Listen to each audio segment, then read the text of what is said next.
The FCC threatening to yank licenses from stations that don't toe the line. Come on, really? Jimmy Kimmel gets suspended and we're supposed to cheer? Look, the guy hasn't been funny since Y2K, but silencing him with government muscle is a gut punch to free speech. My principles, freedom, liberty, so on and so forth, aren't for some tit-for-tat game.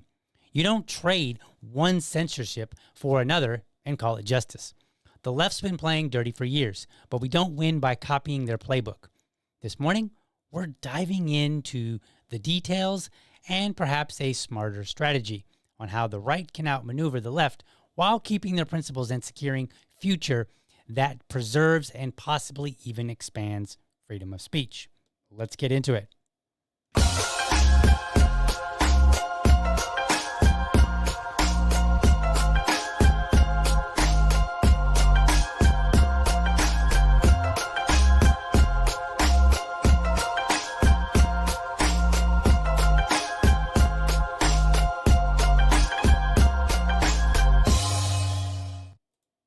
All right, welcome to another morning episode of the Liberty Dad Podcast, a discussion on politics and culture. I'm your host, DL, America's most objective libertarian. If you're tuning in live, thank you so much for giving me your time so early. All right, folks, first and foremost, let's get some announcements out of the way. Tonight, 7 p.m., I'll be on the Larry Sharp Podcast with Ben Weir. He is the chair of the Libertarian Party of New Hampshire. We will be discussing borders. Now, Ben is a closed border guy, and I'm an Ellis Island style guy, which many just kind of presume to mean basically open borders. So we're going to have that discussion / debate tonight, 7 p.m. So look for that. I will be promoting that on my socials throughout the day today. So that'll be exciting. Looking forward to it. We will see how it goes. That's all I got for announcements. So very short and sweet. So we're going to get right into this. Today, we're not doing a bill review in the more traditional sense as I normally would, where I go find a bill at the local, state, or national level, federal level, and then I read through the bill, and then I give you my lay analysis. Instead, I'm going to be talking about this whole FCC business. Now, it turns out that a lot of people don't research properly. Now, here's the thing. I am not one of those that'll say you shouldn't research. What I am is one of those that says you should research it at all, like something. You should put in a little bit of effort to research it. So what I'm going to do, I'm going to settle the layperson debate. And then the lawyers, well, they can work out the clever legal angles. So let's talk about what happened. Jimmy Kimmel's late night show was suspended, and the big and most important question is why. In this particular case, the why matters for our First Amendment. To really understand this, we'll need to kind of like review what Kimmel said. We're going to need to just basically walk through all the things that played out, and we're going to. So let's start with Kimmel's words, and then we're going to listen to what Brandon Carr of the FCC, the chair of the FCC, had to say, and then we'll discuss this FCC rule, and we'll walk through all the information so that you will walk away from today's episode super duper informed. So let's get into that. All right, so here's what Jimmy had to say. We hit some new lows over the weekend with the MAGA gang desperately trying to characterize this kid who murdered Charlie Kirk as anything other than one of them and doing everything they can to score political points from it. In between the finger pointing, there was grieving. On Friday, the White House flew the flags at half staff, which got some criticism. But on a human level, you can see how hard the president is taking this. My condolences on the loss of your friend Charlie Kirk. May I ask, sir, personally, how are you holding up over the last day and a half, sir? I think very good. And by the way, right there, you see all the trucks?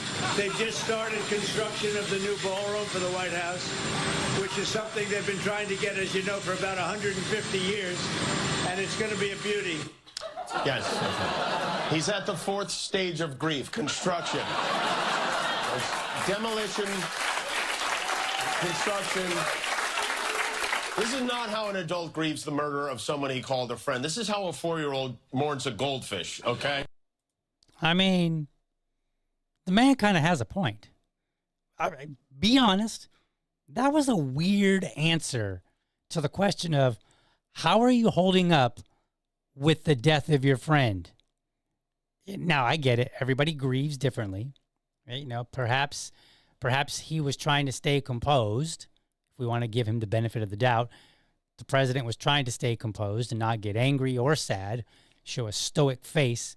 And so he diverts attention to something that he knows can, you know, keep him in that particular space. And that's fine. But he's the president, which means we as citizens have the right to lampoon him, whether it's accurate or not. That's not relevant. So now let's take a look at what Brandon Carr, the FCC chair, had to say. All right, let's pull that video up and we'll hear his words. Now, Brandon Carr is on the Benny Johnson podcast and he's discussing this. And Benny Johnson had posted this and it was like an 8-minute clip. I cut it down to just the most important part. So here you go. Oh, that's not it. Wrong one. Okay, let's try this again. You know, when you look at the conduct that has taken place by Jimmy Kimmel, it appears to be some of the sickest conduct possible. As you've indicated, there are, you know, avenues here for the FCC. So there are some ways in which I need to be a little bit careful because we could be called ultimately to be a judge on some of these claims that come up. But I don't think this is an isolated incident. I mean, you go back to Representative Swalwell, and he had a tweet out last week where he was saying that, you know, emphasizing that Charlie Kirk's killer was a straight white male from a Republican family that voted for Donald Trump. In some quarters, there's a very concerted effort to try to lie to the American people about the nature, as you indicate, of one of the most significant, newsworthy public interest acts that we've seen in a long time. And what appears to be an action by Jimmy Kimmel to play into that narrative that this was somehow a MAGA or Republican motivated person. If that's what happened here with his conduct, that is really, really sick. And I've been very clear from the moment that I have become chairman of the FCC. All right, I want you to listen. Listen carefully. I want to reinvigorate the public interest in. What people don't understand is that the broadcasters, and you've gotten this right, are entirely different than people that use other forms of communication. They have a license granted by us at the FCC, and that comes with it an obligation to operate in the public interest. And we can get into some ways that we've been trying to reinvigorate the public interest and some changes that we've seen. But frankly, when you see stuff like this, I mean, look, we can do this the easy way or the hard way. These companies can find ways to change conduct, to take action, frankly, on Kimmel, or, you know, there's going to be additional work for the FCC ahead. Okay. So he said, we can do this the easy way, or we can do this the hard way. He basically said, you guys can go and figure out how to change conduct, or we're going to have some paperwork. Is that not pretty clear what he's saying? He's literally saying, fix this or we're going to step in.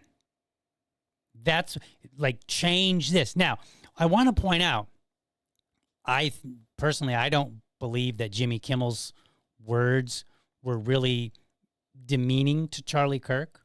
I think he was lampooning the president, which is what we do in this country.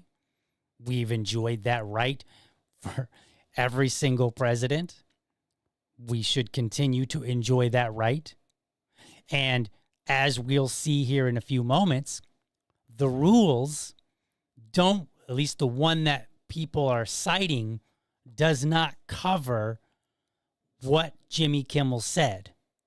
Not even close. Okay? But, and a lot of people leaped to quote the FCC rule, which is 47 CFR 73.1217. Okay? They quote it. In fact, let me see if I think I have the graphic here. So let's put it up on the screen here. So here you go. 47 CFR. And then a lot of people, they were citing this in some way. they were either putting the text out or they were putting screenshots out, but in one way. And it says no licensee or permittee of any broadcast station shall broadcast false information concerning a crime or a catastrophe if, 1, the licensee knows this information is false, 2, it is foreseeable that broadcast of the information will cause substantial public harm, and 3, broadcast of the information does in fact directly cause substantial public harm. We're going to get into that a little bit more, but a lot of people quoted this as like there was a lot of information, I would argue, a lot of misinformation out there as to, number one, who did it, what their motives were, and that's the case after every shooting. If there's a shooting, people on the left will generally be like, oh, it's the guns. And, if it was a right-wing person, then they'll point out and they'll be like, they'll focus heavily on it being a right-wing person. If it happened to be a left-wing person, people on the right will do the exact same. They'll be like, oh, it was a left-wing person. It was a trans person. That's what happened here. Everybody was fighting to make the shooter part of the other team. Like virtually everyone. Okay? And this is not new. This is how this plays out every single time. So what did people say? Well, let's take a look. Let's look at some of the comments that that people had. Did I not do that? No, I did not. Let me okay, give me just a second here. I thought I had everything quite so ready, but I guess I did not. So, hello? Oh, made a mistake there. Give me a second. All right, we'll get this. All right, there we are. And then let's see here. I'm still making some updates, folks, so bear with me. All right, here we go. Oh, we need our music too, right? All right. So, what do we got here? It's just my screen. There we go. All right, so blame Kimmel for breaking FCC rules is what this person says. And then he lists the rules, the ones that I just read. Okay? All right? So then we got, to all of those crying about Jimmy Kimmel's show getting pulled off the air indefinitely, FCC Rule 47 CFR 73.1217, broadcast hoaxes. Remember that word, hoax? It's going to come in useful later. And then it goes on to cite the rules. All right? And we got here, broadcast hoaxes, citing the rules yet again. All right? All right, here we got another one. Broadcast hoaxes, cites all the rules. All right? Most of these, I'm just showing you that people did post these. Right? I'm not going to read it all because I already read it. But you could see that this was going around. All right? This person, lawcornell.edu. No licensee of any broadcast station shall broadcast false information, et cetera, et cetera. Okay? Let's see. Texas Patriot here. Just going to leave this FCC CFR right here. Broadcast hoaxes. Just dropping this in for everybody to see. Okay, cool. All right. Kimmel blatantly lied and blamed MAGA for Kirk's assassination. Yeah, Andreas, that's what happens after a shooting. People point fingers at the other team. They often do so incorrectly. Or even if they end up being correct, they were correct because they guessed correctly, not because the evidence pointed to it. Not in the first 24, 48, 72 hours. No, that time frame, information is just all over the place. This is why I don't make any decisions in the first 72 hours. And I generally try not to speak too much about the facts of the case because they're still coming out. But yeah, this happens all the time. Left is trying to blame MAGA, MAGA's trying to blame the left, whatever. Let's see. From FCC, federal regulations, rules applicable to all broadcast stations. Broadcast hoaxes. All right, so we're just all about this 47 CFR. Now you might not have recognized those accounts, but this is a pretty big account. And the redhead loves to talk about how she's a constitutional scholar. laugh at that as you may, when I think of a constitutional scholar, I think of somebody that is willing to read the plain text of the Constitution, and they will go back and they will review the Constitution as understood by people writing it, by people voting on it, by people maybe talking about it, by people living under it. And we can do that by, reading the things that they wrote. Okay? Okay, fine. So we apply that same thing to this context, right? To the FCC rule. Jimmy Kimmel didn't get pulled for being mean to the right. He was pulled because he knowingly made a false statement violating the FCC's rules, I imagine, against defamation. I tell you what, Redhead, we don't have to imagine here, because we can read and we can make a pretty solid we can make a pretty solid determination of what is true and what isn't, even if we're not legal bees. Going on, and then refuse to issue a statement apology about it. It's interesting. Refresh my memory, folks. When I just read you 47 CFR, did you see anything in there about issuing a statement or an apology? No, I didn't either. I don't remember that. He risked ABC's licensing, got put in timeout. And then you can see at the bottom here, she also is quoting 47 CFR.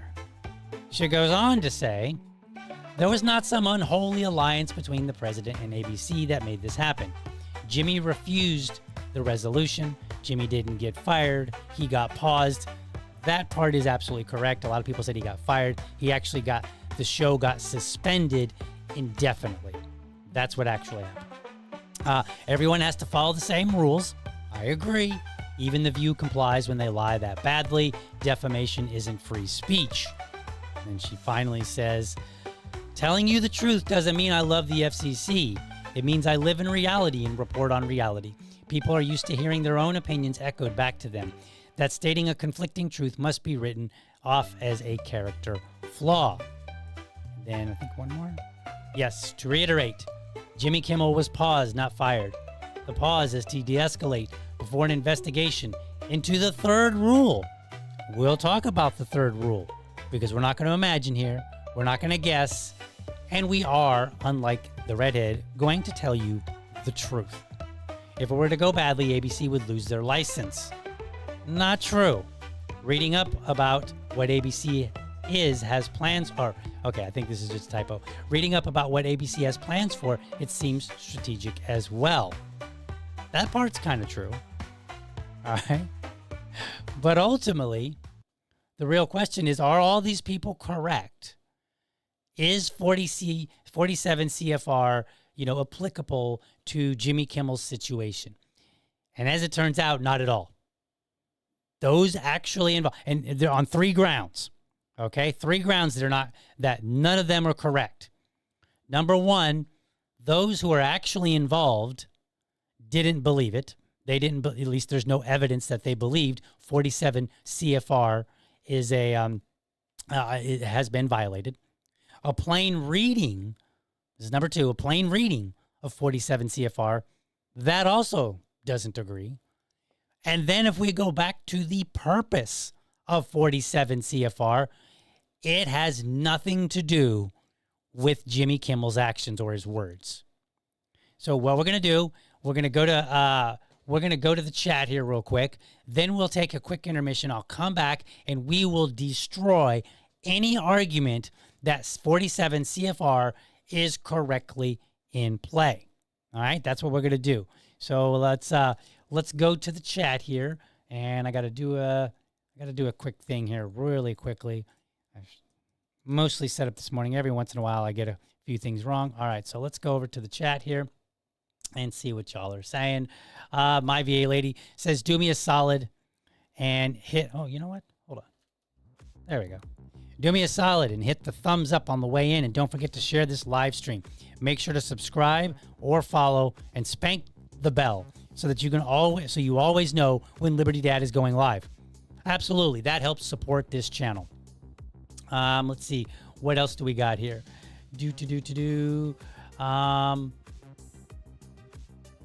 Let's see here. Joe says, closed borders versus closed borders debate isn't how I want to spend my evening. I'll attend my HOA meeting for more freedom.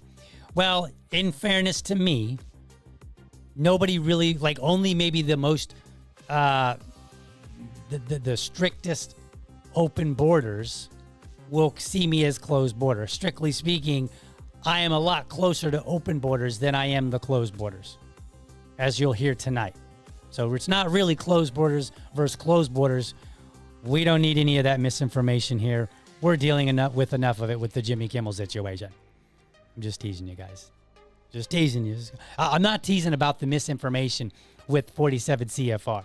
Okay? When we go out there on the internet and you've got huge accounts blasting that there's a violation of the government and that something was, that some action was correct because it is in violation, that is either true or not true.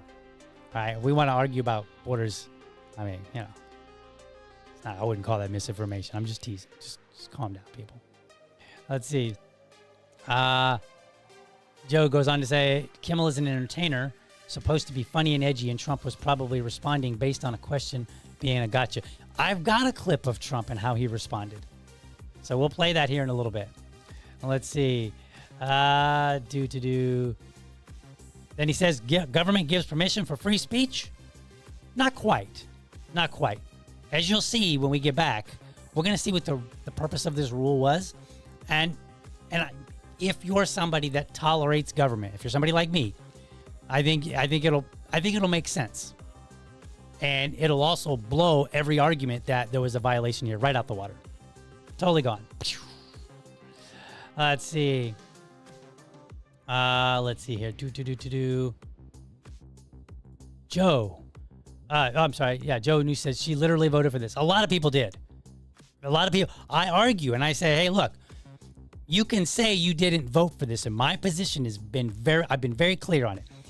If it's something that you could not have foreseen, right? If Trump's first presidency, if his first term in office, if he didn't do anything then or hasn't said anything since that would lead you to believe that something were to happen or could happen, then I'm willing to say, okay, you don't have to own that one. But if it's something that he's already done, or if there was plenty of evidence, him talking about it, other people asking him questions, so on and so forth, that of what he might do, and then he does it, well, I'm going to look at it and say, no, you voted for that because you reasonably could have believed that he would have done something like this. Like you're not caught off guard.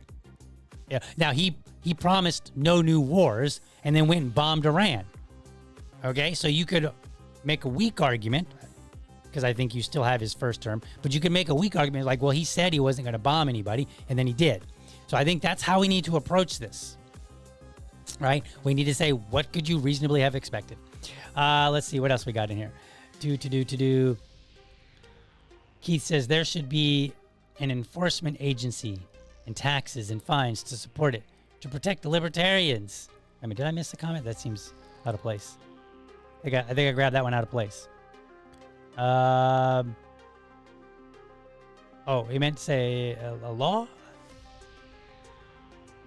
Well, I'm not, maybe I'm just misreading this, and maybe I grabbed it out of context, because sometimes y'all have conversations amongst yourself where you're making a comment based on what somebody else said. I might have missed that, so I apologize. But here's one that I can get. You want the truth? You can handle the truth. I wish I had that clip. I would play that. That comes from, that's Tom Cruise in, I think it was a Navy movie, but I just don't remember which one at the moment. Nonetheless, let's see. Joe says, I campaigned on Ellis Island policy for immigration. I considered it closed borders, but less authoritarian than current policy. Fair enough. I'm there, and I'll discuss all my rationale for why I am there tonight. So, but for right now, let's go to intermission, and then we'll be back. We'll dig into this CFR and other information. The day I got cited, I was blindsided. I couldn't believe that I was in America. I left a place where the stuff happens, but not here. Here, this is the land of opportunity. I didn't do anything wrong. I just couldn't believe it. I didn't do anything wrong. You think that you're doing things the right way. You think that you're a law-abiding citizen. And they said I was under arrest for braiding hair, and they took me to jail. They seized a little over $100,000 out of the my business account here. Took 13 years to get it, and less than 13 seconds, I guess, to take it away.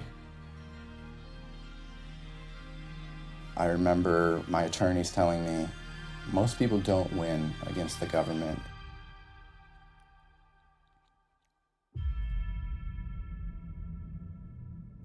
Because I know now that we have more than just a chance.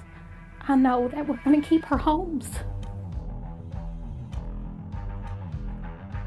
If we win here at the U.S. Supreme Court, it makes a difference for my girls and for so many other families. I'm fighting back because I don't want to have a lot of other people have to go through the same thing I'm going through with their property getting seized. We changed the law so that everybody else can be treated fairly. I want the opportunity to operate my legal business, to practice my craft, to meet the needs of my community in an innovative way.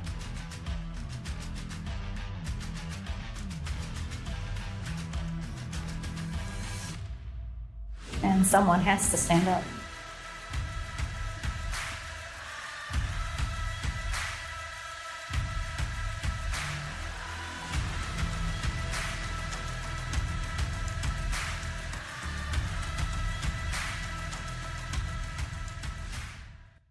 All right, make sure you support the Institute for Justice. They do great work. I follow some of their lawyers on social media, and I love it. They are all about civil liberties. So make sure you support them. Speaking of support, you can support this show. Go to the show notes, and I want you to go down to the very bottom of the show notes, and you're going to find some links.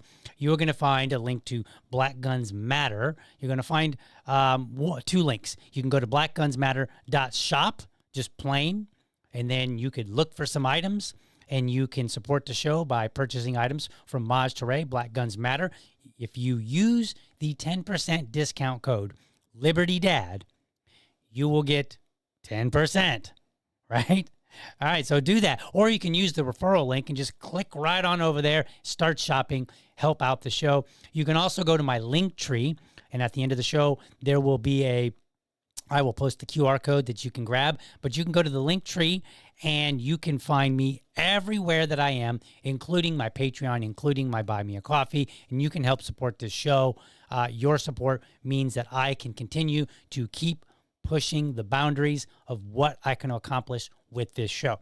All right, with that being said, let's get into the rest of it. We are going to dive in to 47 CFR, and we're going to do some debunking. Okay? So first and foremost, remember, everybody was saying it's 47 CFR. This is not the government. You know, or there was a number of voices, actually. You had some voices that were saying it's not the government. It was purely a business decision. And then you had others that were like, well, it was the government, but 47 CFR was violated. So therefore, the FCC chair was correct in what he did. So let's take a look, and let's see here. Where are my images here? We're going to show this one here. Where did they?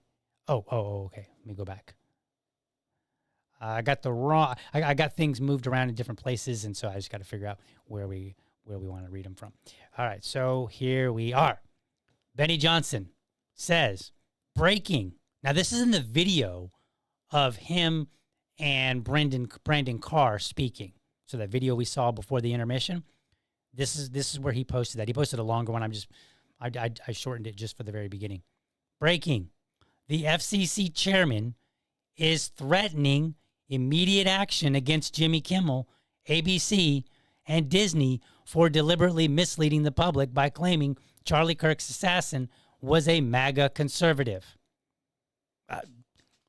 The guy whose show that the FCC chair went on, in his very post where he posted what the FCC chair said, is telling you that the chairman is threatening immediate action. Hello? He goes on later in a different post and he says, okay, because he's quoting Charlie Kirk saying that Jimmy Kimmel isn't funny back in 2017. And Benny says, we did it for you, Charlie, and we're just getting started. That's where, we should be playing some ominous music now, right? Just getting started. But he said, we did it for you. Okay? Then he said in a different tweet, this is what got Kimmel fired. Right here, watch. And he has a clip of what Jimmy Kimmel said. It's called soft power. The left uses it all the time. Thanks to President Trump, the right has learned how to wield power as well. Brendan Carr, let me get my arm out of the way, is the most consequential FCC chairman in American history. I mean, Benny Johnson, again, hosted him. And he keeps telling people over and over and over, yes, the government did this because supposedly Jimmy Kimmel was engaging in misinformation. And then here's this last one, okay? You'll notice at the very top, it says Brendan Carr reposted. This comes from C-SPAN. They said, they're quoting President Trump, Jimmy Kimmel was fired because he had bad ratings more than anything else, and he said a horrible thing about a great gentleman known as Charlie Kirk, and Jimmy Kimmel is not a talented person. He had very bad ratings, and they should have fired him a long time ago. So you can call that free speech or not. He was fired for lack of talent. So now Trump has kind of got a different message. Okay, let's play what Trump had to say. Let's hear in his own words. And on a separate issue, free speech, your Vice President Vance said that free speech is under attack in the UK. Do you agree with him? And Prime Minister, we saw the dismissal of a very well-known chat show host in America last night, Mr. Kimmel. Is free speech more under attack in Britain or America? Well, Jimmy Kimmel was fired because he had bad ratings more than anything else, and he said a horrible thing about a great gentleman known as Charlie Kirk. And Jimmy Kimmel is not a talented person. He had very bad ratings, and they should have fired him a long time ago. So, you can call that free speech or not. He was fired for lack of talent. Yeah, please, go ahead. Yeah, all right, so he's fired for lack of talent. And then over on Dana Loesch's show, here is Brendan Carr talking. Now, this is after the Benny Johnson show. Okay, so we have the FCC chair. He's on different shows, right? He's on the Benny Johnson show. We already heard him. Now we're going to hear him in his own words on Dana Loesch's show. Let's play that clip. Exactly right. I mean, again, there's many ways to slice this. You can, again, look at the national programmers, look at the local TV stations, including Nexstar, which is one of the first to push back on it, and their own journalists that they have. But this is a decision by Nexstar that owns local TV stations to tell Comcast, we don't want to, or in this case, Disney, we don't want to run that type of programming. So this is about, Nexstar and Sinclair versus Disney. And that's, ultimately a business decision. And these are market forces. Again, we have rules on our books at the FCC that says local stations have to have the right. Right. You have the regulatory authority to do that. All right. So he's telling you, again, we're engaged in this process in some way. But you notice he doesn't cite 47 CFR. The president doesn't cite 47 CFR. Benny Johnson kind of alludes to it by saying it was, that he lied and spread misinformation. Okay? But he doesn't outright say it. He just makes it clear that there's some soft power going on here. Soft power meaning, hey, be a shame if a thing happened, huh? Probably wouldn't happen if you did this, right? Right, that's an example of soft power. Hard power would be, you violated this rule, now we're going to go through the process of actually punishing you. We're going to exert the actual authority that we have. There's a difference between soft and hard power. And then we have Carr on Fox News. Here's what he said there. Look, I think, President Trump has fundamentally changed the direction of this country. And one of the ways that he's... Wait a minute. How does he fundamentally change? Well, let's see, because he's going to tell us. One of the ways is... done that is he's run directly at these legacy mainstream broadcasters, and he's smashed the facade that they get to control what we get to say and what we get to think. Oh, that's weird. You know, I don't have my U.S. Constitution handy, but pretty sure I don't recall anything in there that said it's part of the president's job to manage what media tells us about the government.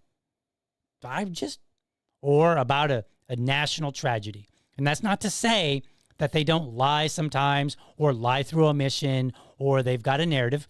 I believe all of those things happen.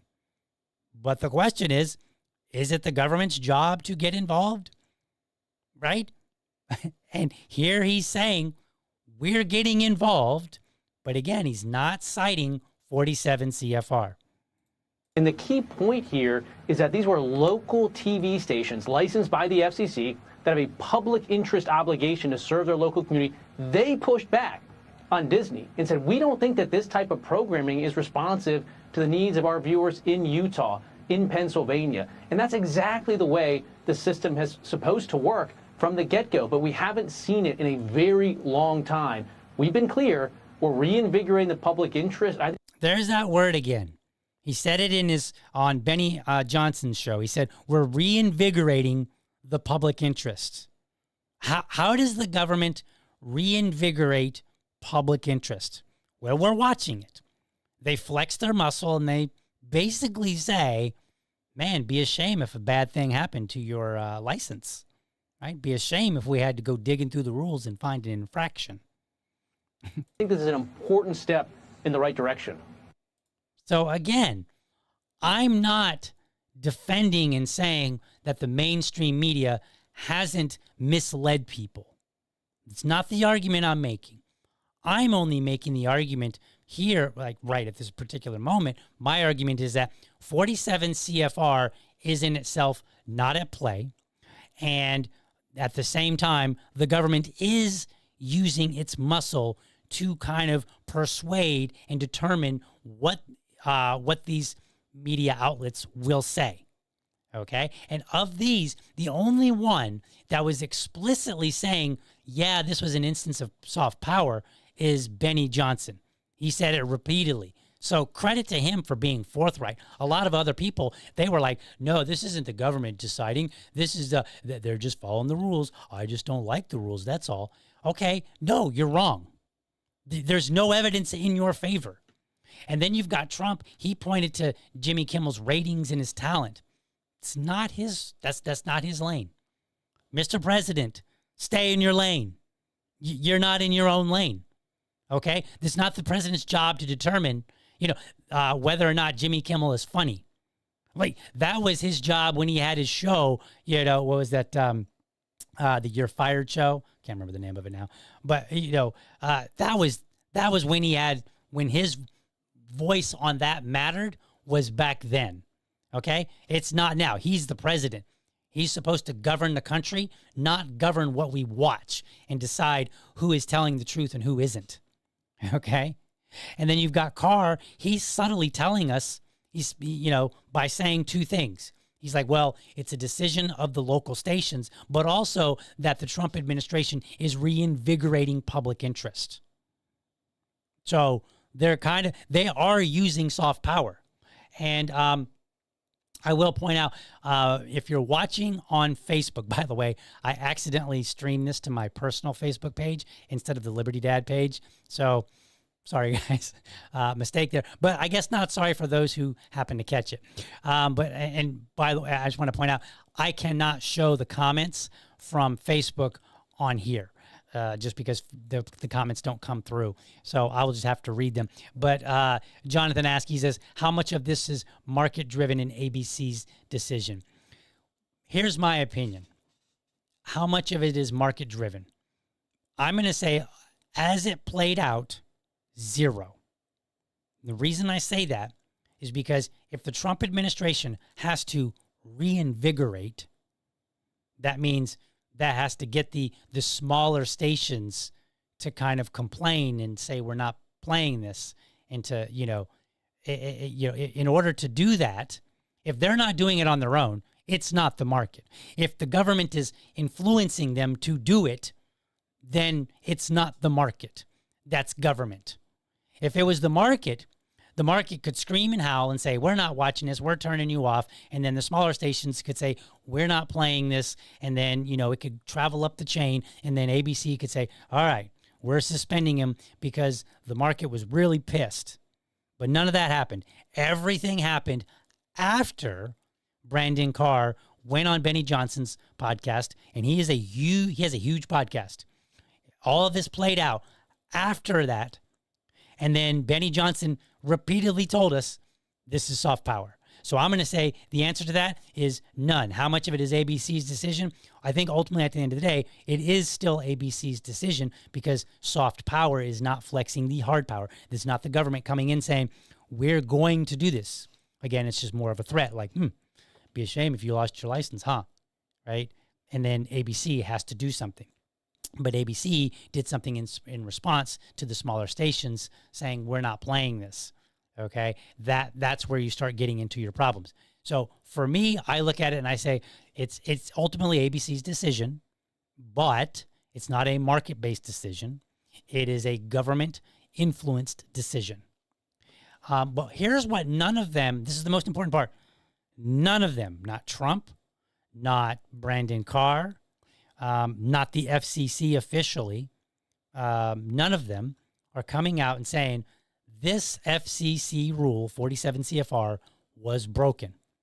Now, the real question we might be asking is, okay, DL, technically the rule wasn't broken, but is there a lay reading of the rule that people could reasonably interpret as a violation?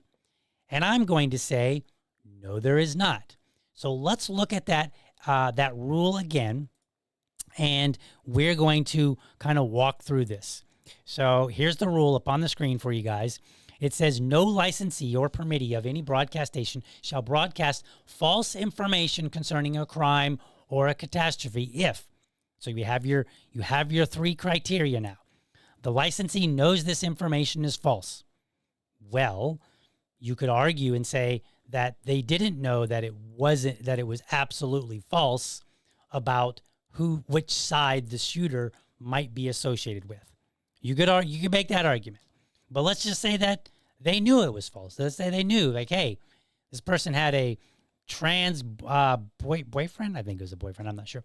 But they had a significant other or somebody they were living with that kind of suggests that they weren't left-leaning, right? We don't typically associate somebody who commits a crime as right-leaning if they are associated with left-leaning individuals, particularly if they have an intimate relationship, right? You're not really going to be like, yeah, that's a MAGA person. That just doesn't make sense. So I get that. All right. However, that's one criteria. Second criteria, it is foreseeable that broadcast of the information will cause substantial public harm. Okay. Did it cause substantial harm? What harm happened to the public? We're going to dig into this because you're going to see what they actually mean by this. All right. But was there any public harm? Was there riots? Was there anything? Nope. In fact, the right, they were like boasting about how, hey, look, we don't do riots when things happen to us, right? When Charlie Kirk got shot, we didn't go out and riot. When we found out that the shooter had some relationship with a trans individual, suggesting to us that it was trans related, which a lot of people on the right said, they boast about how, hey, look, we didn't go riot. So no public harm. And then you could argue, since there was none, it couldn't have been foreseeable. Okay. 3, broadcast of the information does in fact directly cause substantial public harm. Okay. So it didn't. It didn't. And there's no evidence that you could have foreseen that it might. Okay. So 2 and 3 fail. Only 1 could be argued that they knew the information was false. But even that, I would argue that the clip of Jimmy Kimmel was actually about Trump more so than it was about which side does the shooter align with. It was in there, but more so, okay? So don't come at me, folks, and be like, yeah, but he did say, I know what he said. I'm just telling you that it was primarily about lampooning the president. If you go and you look at that clip, okay? But let's continue. What else we got here? So here, this is a continuation. So this is part B now. That was part A.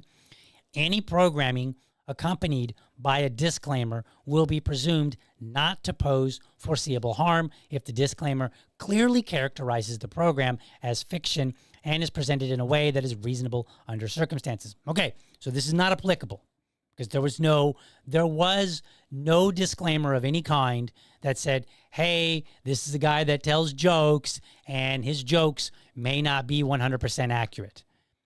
Although I would argue that who the hell didn't know that before they watched Jimmy Kimmel? He's been on the air for how many years? Like over a decade, telling jokes, giving somewhere between his opinion and fact. Did anybody really tune in to Jimmy Kimmel and go, wow, I didn't know that? That's some new information. No. So to the people on the right, you're being boneheads in the first place because nobody's tuning in to him for their news. We all know who he is. We've known who he is for over a decade. All right, and then we've got this next and last part of it. For purposes of this rule, public harm must begin immediately. So in other words, if Jimmy Kimmel had his broadcast and then all of a sudden hell broke loose, that would be immediately. Goes on, and cause direct and actual damage to property or to the health or safety of the general public. I'm sorry, right-wingers, what was that you guys were boasting about? No violence? No disorder? Well, guess what? There was no damage to property here. And the health or safety of the general public. Again, you guys boasted and claimed, hey, we don't riot when things happen to us. And which is good, by the way. Everybody, every group should refrain from rioting when something bad happens to someone on your side, right? But I'm just holding you accountable to your own words, your own claims, which in this particular case were true. There weren't riots. There wasn't a public outbreak. There was no threat to the health or safety of the general public. Goes on, it says, or diversion of law enforcement or other public health and safety authorities from their duties. Were police or first responders of any kind diverted from their normal daily duties so they could deal with the ramifications of Jimmy Kimmel's words? No, they were not. The public harm will be deemed foreseeable. It's weird when you read things, right, folks? They tell you what these words mean if it's been written well. The public harm will be deemed foreseeable if the licensee could expect with a significant degree of certainty that public harm would occur. A crime is any act or omission that makes the offender subject to criminal punishment by law. A catastrophe is a disaster or imminent disaster involving violent or sudden event affecting the public. So you might think by this description here that by virtue of talking about a crime and talking about it incorrectly, you might still be violating this to some degree, even if not enough to trigger an action, right? Not enough in this particular case because no public harm actually occurred. Okay, so you might say, well, there's a crime that tells us that you're at least in partial violation. Okay, number one, Part A, 3 does not fit because no harm was caused. B, does not apply because there's no disclaimer provided. C, it clearly says public harm must begin immediately and cause direct and actual damage to property or to the health and safety of the general public, and no diversion of city resources or any resources for that matter. So these three criteria are and, not or. So your argument wouldn't make sense to go, well, he violated this even in spirit or in part. In part is not enough. But if the plain reading here is insufficient, we can always go to the intended purpose. Now, the thumbnail that I have for this show shows like the founder's reading, because I think it's important to go back to source documents and read as much as you can so you can understand. Okay, what is the intent of this rule? Is it just when they're reporting on crime that they have to get every facet of the crime correct, knowingly or unknowingly, right? Like, can they intentionally have a narrative? Well, I don't think that 47 CFR applies even in that particular case. So even if we were to say, well, let's talk about the spirit of the rule, which is to make sure that people are broadcasting, accurate information. I don't think that applies either, because I dug up FCC 92-208. By the way, this was Friday night that I was reading this while my friend was over and we're getting ready to go and have a cigar. I just happened to come across it and I was like, what's this? We're like having dinner. And I like print it out and I go grab it and I read it and I'm like, oh my God, dude. And I'm like, bro, read this. Listen, I get dinner. So this tells you what my friends have to deal with for this show. But anyway, get back to this. So this was adopted on May 14th, 1992. It was released for the public to read June 12th, 1992. So let's take a look at what it says. All right. So here's in the introduction. It says, this report and order amends the Commission's rules to expressly prohibit the broadcast of hoaxes that are harmful to the public. Remember the word hoaxes that I said to keep in the back of your mind? Now's a good time to kind of bring it forward. Specifically, we adopt a rule that will prohibit a broadcast licensee or permittee from knowingly broadcasting false information concerning a crime or catastrophe if it is foreseeable that broadcast of the information will cause substantial public harm, and broadcast of the information does in fact directly cause substantial harm. So they kind of reiterate what we just read. They go down on the bottom here. It says, in deference to First Amendment concerns, we have crafted the rule narrowly, restricting only those hoaxes most likely to result in substantial public harm. So they're not talking about, okay, you got this wrong or you got a little bit of a narrative that you're trying to sell. They're like, we need to be careful of not violating the First Amendment. And to do so, we're going to focus on hoaxes that are likely to cause substantial public harm. Now, what do they mean by hoaxes? Okay. Well, here's the background.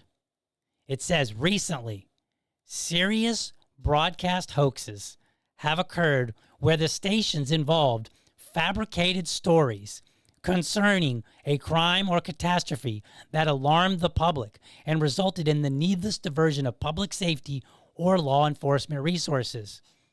Wait a minute. Broadcast hoaxes where the stations fabricated stories. So this rule was about just making stuff up. And if you don't believe me, there's a superscript number 1 here. And if we look in the footnotes, here's what they point out. KSL-XM-FM, October 2nd, 1989, had a false report that this station had been taken hostage. So their DJs were like, oh my God, we're under hostage. And they faked it. They made it up entirely. Second example, false report. This is for WCCC AM FM, July 26, 1990. They had a false report of a nearby volcanic eruption. And then KROQ-FM, they were admonished for a murder confession hoax. They just made stuff up. You know what this is for? This is so that radio stations don't engage in war of the worlds without telling people, oh yeah, by the way, this is just a fictional story. That's what this is for. Continue on in this report. Under proposal, our notice suggested a narrowly crafted rule that would result in licensee liability only if 3 elements were present. First, we proposed that the licensee must know the material broadcast is false.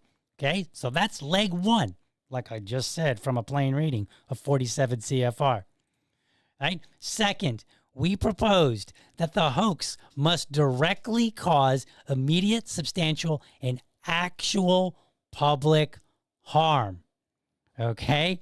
And then it goes on. I don't have it highlighted. It said the notice sought comment on what should constitute public harm, as well as possible definitions of the terms immediate, substantial, and actual. So they were very clear to work and ensure that the First Amendment wasn't violated and that they could make this as narrow as possible. They're like, all right, look, we're getting some feedback. We're about to propose these rules. Let us know what you think, and please focus on definitions of these words so that we can make it as narrow as possible. Okay? Then the third item here. Third, we proposed that the public harm flowing from the hoax be foreseeable. Goes on, to avoid unreasonable chilling effects on broadcasters. We would consider public harm foreseeable only if the licensee could expect with a significant degree of certainty that such harm would occur as a result of the hoax. So they're like, look, if you could just imagine that your broadcast that you're going to do is going to cause panic and people are going to be all in disorder and disarray, then that's foreseeable. You know, if you knew it was false, if, what was that second one? If you knew it was false, if it caused immediate harm, and if you knew that it could cause immediate harm, you're going to be in violation of this new rule that we're proposing. They go on, and in their decision, they said, we will adopt a rule against hoaxes. Hoaxes, people. Not Jimmy Kimmel with a narrative to sell. Hoaxes, fabrications, making stuff up. But restrict that rule to incidents involving the false report of a crime or a catastrophe. And then they go on to tell you more. And so the whole goal here was to prevent hoaxes. Lastly, this last item here is very important. I'm going to read the whole thing. I didn't highlight it. Get my reading voice. In addition, we believe that the rule is sufficiently narrow to avoid any adverse impact on broadcast speech. In this regard, it is not our intent to restrict harmless pranks or, here's an important part, to deter broadcasts that might upset some listeners but do not pose a substantial threat to public health or safety. When you heard Jimmy Kimmel, did that impact, did that pose a threat to public health or safety? No, it did not. Okay? Did it upset some of you guys? Yes. Too bad. What's that saying that people on the right love to? It's facts or oh yeah. The facts don't give a damn about your feelings. Your feelings are not relevant here. Yeah. Was he painting this picture of the shooter as more aligned with the right? Yes. Was he accurate? No. Was that a threat to you? No. Did it divert resources? No. Did it hurt your little feelings? Perhaps. Let's read on. We instead focus on a narrow category of cases, those involving the false report of a crime or catastrophe, which present the greatest potential for substantial public harm. Moreover, within this narrow category of cases, we restrict the reach of the rule even further by holding licensees liable only when they know the report to be false and can foresee that the report will and does, in fact, result in substantial harm. We believe that these careful restraints should sufficiently address our concerns without causing an undue chilling effect on broadcast speech. We also believe that the rule as drawn is fully consistent with First Amendment principles. I can't believe that I actually am about to say the words I'm going to say. But the right-wing sphere, with all their talk, the alternate media, they did less to preserve our First Amendment than the government. in 1992. The government in 1992 was better at maintaining deference to the First Amendment and ensuring they don't violate it than in 2025 the alternate media has. Because nobody bothered to just do a decent plain reading of 47 CFR. And then I didn't see anybody, not a single soul, not to say that it didn't happen, I didn't see a single soul say, yeah, actually, this is not what the rule was intended to do. Now, we love saying that about the Second Amendment. We love saying that about the First Amendment. And do you see the problem here while I'm being so pedantic about this? Because this rule had nothing to do with Jimmy Kimmel's monologue or him being suspended. It's clear that the FCC at the time went to great lengths to ensure that the rule didn't encroach on the First Amendment. And yet here we are trying to take a rule and actually make it encroach on the First Amendment in violation of the writer's intent. The same problem that people on the right will say, you can't restrict the First Amendment, or more importantly, you can't restrict the Second Amendment. And here the founder said this. Here's what it said in the Federalist Papers number such and such. Here's what it said in so-and-so's letter to so-and-so, right? All day, and I consider myself more right-leaning, but all day long, people on the right will go back and they'll talk about what was written, what they believed, how they understood it. When it comes to the Constitution, this is why I pointed out the redhead, because I'm like, that is her thing. Let's talk about, she has videos and posts endlessly about the Constitution, about what they meant, about the intended purpose, about what rules were put in place that that were in accordance with how they understood it at the time. She'll go through all that effort, and then she lazily comes out and goes, yeah, no, this rule here is about Jimmy Kimmel. No, it's not. It has nothing to do with Jimmy Kimmel. And I'm sorry that your feelings got hurt about Charlie Kirk. He was a good man. He did not deserve to die. We should all oppose violence in any form, right? Well, not any form. Violence that is not in self-defense of you, property, or somebody else. We should all oppose it. But we should also oppose misinformation that threatens the very fundamental beliefs that we have about our rights. Right? A fundamental belief about our right is that the government, it's not that they can't violate it. It's that they can't violate it without due process and certain other things. At least if you're going by the Constitution. Okay? And we should hold everybody equally accountable to how they interpret the Constitution, to how they interpret even case law and rules by three-letter agencies. And we should say, no, you got that wrong.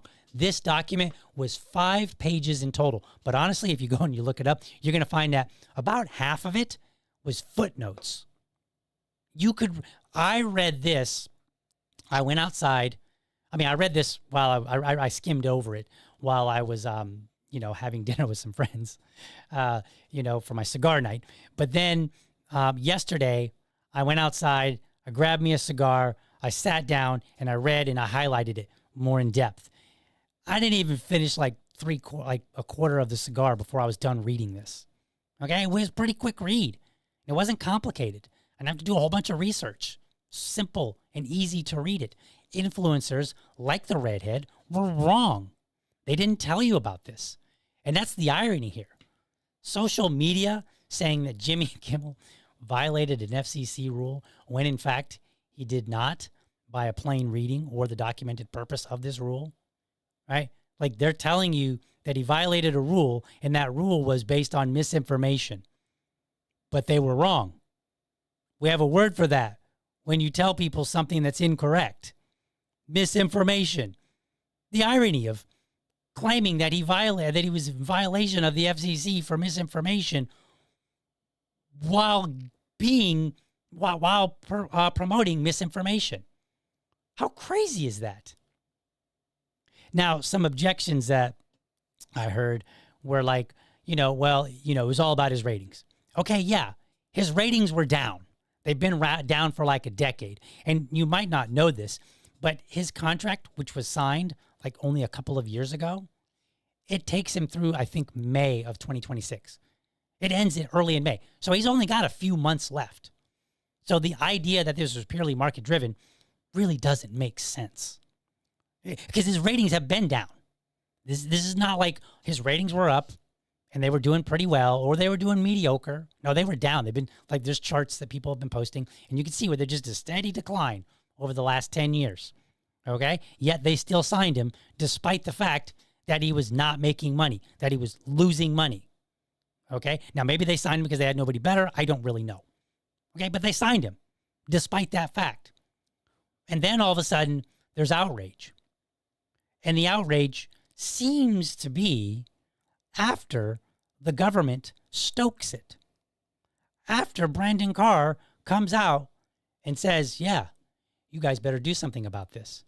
So, let's think about this. You want to say this is a market involvement. How is it a market involvement if it took the FCC chair to motivate the smaller stations to do something about it? Because he said, like, that's basically within their purview, right? So it's not market. If it had been a market, the FCC wouldn't have had to say anything at all. They would have got on there and be like, I don't need to say anything because the market's taking care of it itself. He could have said, he wouldn't have to talk about the Trump administration reinvigorating public interest in the broadcast. That's government involvement. That's them violating our First Amendment because you can't even trace it back to a rule, because the plain reading of the rule and going back to conversation about the rule completely, unambiguously disagree. So that's where. So now, how do we resolve this? What do we do about this? Right? Number one, you hold anybody accountable when they give you misinformation, but especially the alternative media, for which I think I would probably fall within. Now, I don't consider myself a journalist ever. I am not a journalist. I'm simply a commentator. I go look up stuff. I research it. I read it. I watch videos of people talking. I try to put it all together and say, what's the take here? That's what I do. So I'm not a journalist. I'm not digging up new information. You will never get information from me there's never going to be breaking. I've got some information that I'm presenting to you that nobody else has. I might give you an opinion that everybody else doesn't have or that you're not seeing. That's it. So don't come to me for breaking news. I'm not a journalist, but I would still be considered within the framework of, this new alternative media. I like to get things right. I want you to hold me accountable when I get it right or wrong and tell me, say, hey, DL, this is wrong. Here's why. And I'll take a listen and I'll read it and I'll review it and I'll determine, did I make a mistake? That's the first thing that we should do. Hold everybody accountable. We are not so good in this society at holding our own team accountable. And I've said this before. When somebody on your team makes a mistake, whether it's intentional or accidental, but mostly let's think of it in terms of intentional. When they make a mistake, when they're wrong, we should be more outraged at them than we should be when the other team makes a mistake. That way, we can ensure that our team is doing the best, whatever your team is. So if you're on the left, you should be more angry at Jimmy Kimmel for painting that narrative despite the evidence leaning in a different direction. Okay? It's not settled yet. There's some questions on some of the information that's come out. Like, we've all been having a good laugh at the text message conversation, the text conversation between the killer and his boyfriend, girlfriend, or whatever, right? His roommate, right? We've been laughing at that because it just seems too well laid out. Okay. And the way it's written is awkward. Okay. So there's some question about this, about the details. Other details, there's less question about. Like but the point being is that the left should be more angry than the right about Jimmy Kimmel, not the right being more angry at them. I am more angry when I see libertarians getting it wrong than I am with people on the left or people on the right. But I still hold them all accountable. You can hold everybody accountable, but start with your side. When we do that, then you have a better handle on the truth. Then you can better claim our side is getting it right. But if you're just letting them have a pass because it's your side and you're like, well, better they get it 80% right than not at all, than, whatever else, whatever the alternative is. No, say absolutely not. We should demand that other 20% or whatever the numbers end up being. That's what we should do. Number 2, fight like hell for all of your rights. This has been an ongoing conversation. I'll probably talk about this more tomorrow. I'm going to look at all the information that I have and see if it will make for a good podcast, but I think I'm going to. I have a bit of a problem with people on the right now. They seem to have no problem with silencing people, even if it means, curtailing the First Amendment. I have a big problem with that. And their argument is, well, the left did it to us. And I'm like, I'm 47, not 7. If I was 7, I would say, well, Johnny did it to me. And so then I would justify my behavior because Johnny did it. Okay? But we also don't need to be like, well, I'm just for the First Amendment based on principle. No, the principle has to have some reality behind it that reinforces why that principle needs to be held to. You don't just hold on to a principle so that you can say you're principled. That's garbage. And there's a lot of libertarians that will do that. They'll be like, this is my principle.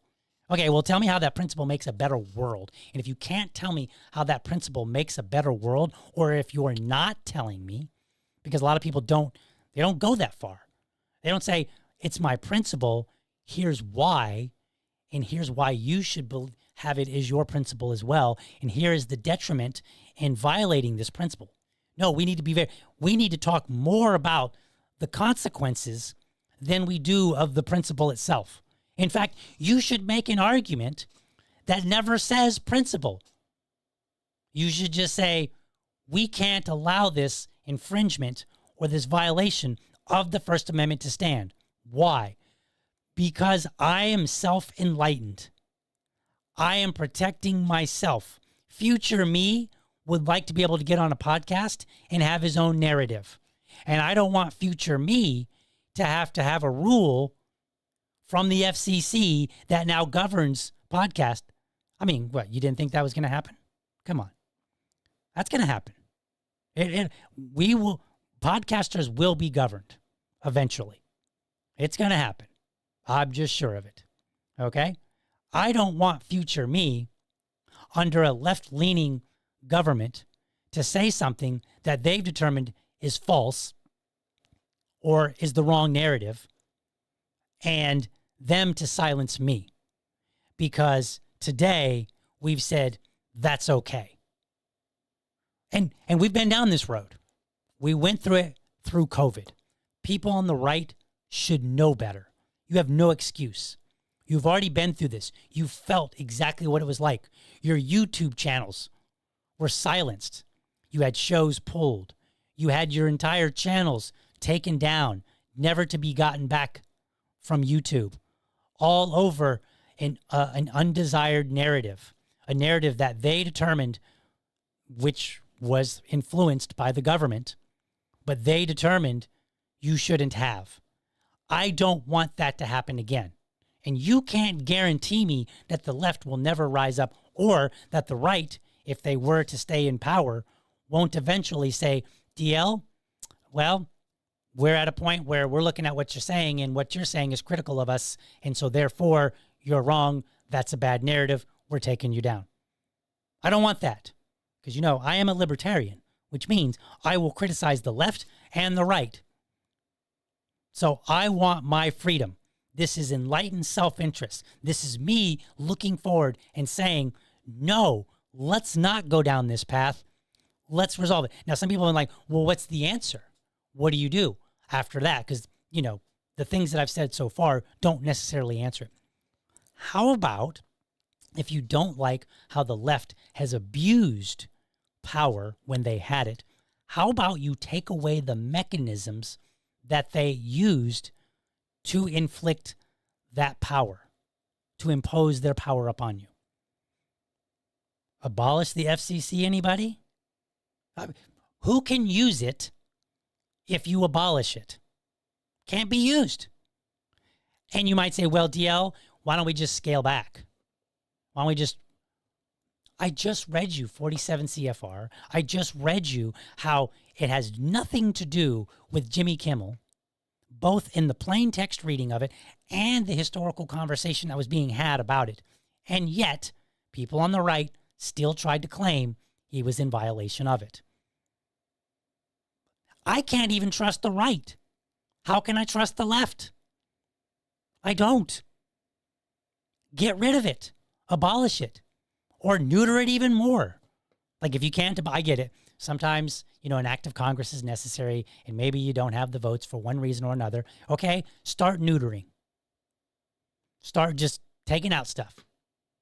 At least if nothing else, remove even what limited power it does have so that it has even less power. Just keep removing power as much as you can. Make it almost a waste. Like you ever had that manager that's over you and you can't seem to make any decisions, like he or she has to go to somebody else to get all the decisions. They seem to be just like a filler. Like basically make one of those. Make the FCC somebody that has to go and get permission for everything that they want to do explicitly. Okay, they can exist, but they can't really do much because we've cut off all their power. Do that. That will protect you in the future. Protect you now. And it will preserve the First Amendment. And it will be, it will be part of having an honest conversation that's not rooted in misinformation. But no, right now, the right is there. They want blood.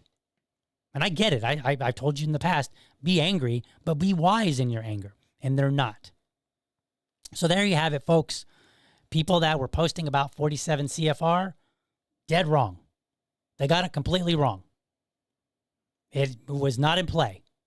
And none of the people that, other than maybe Benny Johnson, he didn't explicitly say it, but nobody else, the Trump administration, via Trump, via Brandon Carr, they made no post that I could find that said there was a violation here and it was on this rule. None of them said that. Trump was talking about how it was all about his ratings and he wasn't funny, which I agree with, but again, not the purview of the president. And then Brandon Carr was like, yeah, we're trying to reinvigorate things. We're trying to use our soft power. So he was talking about soft power, not the hard power of the law or the rule. So no, all of y'all were wrong. There you have it. All right, let's get into some comments here. See what you guys are saying.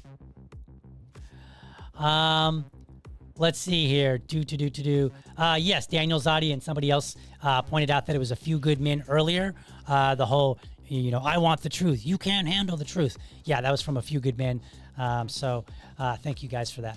Let's see what else here. And he said, thanks, DL, I presume for doing the show or for putting it to my Facebook. You're welcome. What I will try to do in the future is to actually stream this to my Liberty Dad page. So like that D. Dockery points out, she said, hey, go over there to Liberty Dad's page and give it a follow. Please do that. That's where I normally stream from. But what I will do maybe from time to time is bring the stream over to my personal page. I try to limit politics on my personal Facebook page because I have a lot of friends that are not really that interested in politics, and I try to take it easy on them. Normally, I keep pretty much all of my politics to Twitter. That's like, if you follow me there, you're going to get plenty dose of politics from me.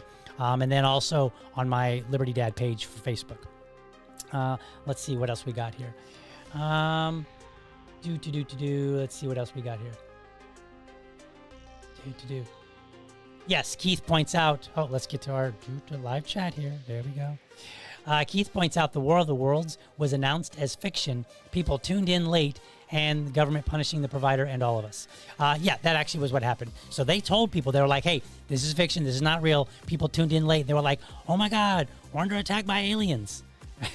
So that was a hoax, but they at least tried to do it right. Now, I don't know if they reiterated at any point after the start of the show that it was fictional, but apparently they did such a good job at creating a fictional story that people believed it. But that's what this rule is about. It's about people making stuff up and saying, hey, we're having a hostage situation at our radio station. Why? Because that gets people listening. Radio show hosts do things to get your attention. That's what they do. And it's okay. And we don't really need a bunch of rules governing that and saying, hey, you made false. No, stop it. If it's a serious one, then I'm on board with it. Like as written, I don't mind this rule, right? As written, but as being applied, now I'm starting to think maybe we don't need it, because people on the left, people on the right, they can't seem to use the rules or our laws as intended. This is why I'm a libertarian. Let's see what else. Let's see here. That Liberty lady says, oh, it's a fact. They will be coming for podcasters. Absolutely. Two things are going to happen with podcasters in the future. Number one, especially if you see, number one, you're going to start seeing more pharmaceutical ads on podcast, right? I'm making this prediction. Why am I making it? Because there's a big move right now to silence them from advertising on mainstream media. Where do you think they're going to go, folks? They're going to go to podcasts. And they kind of already are. Like if you look at Rumble, they're not the pharmaceutical companies themselves, they're like distributors, but you're already starting to see it. So just wait, just mark my words. The second thing that they're going to come for is they're going to come for what you are saying, just in general, right? Because like podcasters and people on the right are boasting about how people don't listen to mainstream media nearly as much. Their viewership is down, podcasters are up. Right, Joe Rogan gets way more views than like CNN does. Okay, what does that mean? That means eventually the government's going to be looking at it, and it's going to be the mainstream media who are the once podcasters, and the podcasters are now the mainstream media. And so now the tables are going to shift, and they're going to look to regulate them and say, well, we have to for the public interest and for interstate commerce. Right, all those things. It's going to happen. Mark my words. Timestamp this. Clip it. Let's come back to it in a few years. Like, I don't know how long. Hopefully a long time. Hopefully I'm wrong, but I doubt it. Let's see what else we got. Yep, Larry Sharpe got shadow banned when he spoke out about the lockdowns. Now I know that the left was more about that during COVID and the right was objecting to it. But as we're starting to see, the right does not have any problem with doing the same thing, just as long as it's somebody else's team, right? But what does that do? That just normalizes this behavior. That's all that it does. Let's see. Yeah, that Liberty Lady says, correction, Liberty Dad will criticize the left and the right, but he actually criticizes third parties even harder when they veer toward one of the big two. I do. Now, you don't see me talking a lot about the Libertarian Party as much because I'm just not interested in the drama that's happening with them. But when I see something that basically leans hard into left or leans hard into right, particularly in a way that I think is inappropriate, if it's a cultural thing, I don't mind so much. But if they're supporting some sort of legislation or, government action or anything along that line, yeah, I totally come out and I'm like, whoa, you should know better. This is why I highlighted the redheaded libertarian who says I'm a libertarian, but then is happily, engaging in diminishing the First Amendment incorrectly at that. So yeah, I come out hard. Let's see. Last thing here. Catch DL tonight, The Sharp Way, with Larry Sharpe and Ben Weir. We're going to be talking borders. Be a fun conversation. We'll see if I can get him. All right? I don't know. Maybe I'll lose. Maybe he'll stomp all over me. That happens, right? Somebody's got to win. Somebody's got to lose. Or maybe it won't even really be a debate. Maybe it'll just be a good conversation, and both of us will make good points. Hopefully me making more of them. Like, I'll go with an 80-20, right? I'm going to aim for making 80% of the good points and have Ben make only 20%. That's my goal. So tune in tonight, 7 p.m. Check my socials. I'll be posting it. All right. With that, I think we're going to go ahead and head on out of here, folks. You know, I enjoy you tuning in today. Thank you so much. Make sure, again, you go to blackgunsmatter.shop. Use the code LibertyDad. Okay, all one word. You can get 10% off. You can also go to my link tree here in just a moment. I'm going to show you the QR code, and then you can scan that from your phone, take a screenshot, open it up in your Photos app, and it will take you to my link tree. You can go there and you can find me on all my other platforms. But more importantly, to help out the show, you can go to Patreon. You can find my Patreon there. You can find my Buy Me a Coffee there. Go there, drop me a few bucks, help the show out, and help me do better and better and better. With that, I'm going to be out. I will see you guys tomorrow.